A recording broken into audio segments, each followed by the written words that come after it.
To create fair comparison, to gain perspective, to put things in context, it's important to have data which is useful.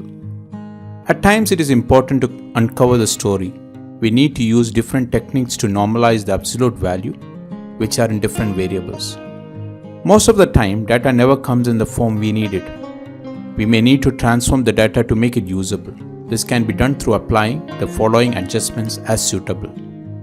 First is indexing. A relatively simple way to make comparisons is by indexing data to a common starting point.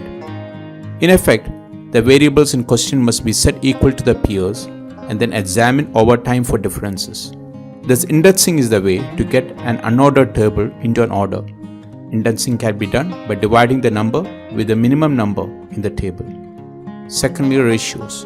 If the purpose is to find proportion of the variable against the whole, convert the absolute value to percentages. Ratio is defined as the quantitative relationship between two amounts, showing the number of times one value contains or is contained within the another. Third, percentiles. If you want to visualize the distribution of data, then percentile can solve the problem. They summarize the values at which a certain percent of the observation is equal to or less than that value. The 50th percentile is also known as the median. The percentile of H is the ratio of the value of number below H to the total number of values multiplied by 100. Fourth, aggregation. When one captured transactional data, it's advisable to aggregate the transactions or category to have meaningful comparison and compare between each other to get meaningful advice. Aggregation is basically summing the data to the same category. Then comes the central tendency, which is the mean, median and mode.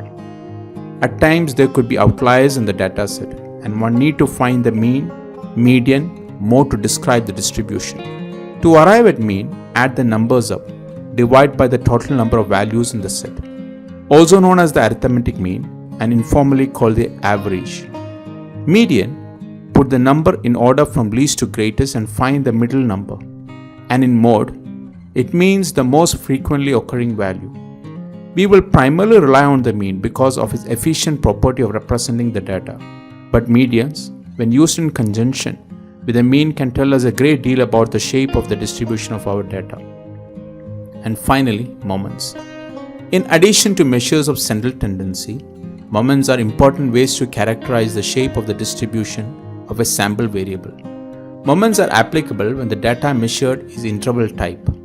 The first four moments are those that are used most often.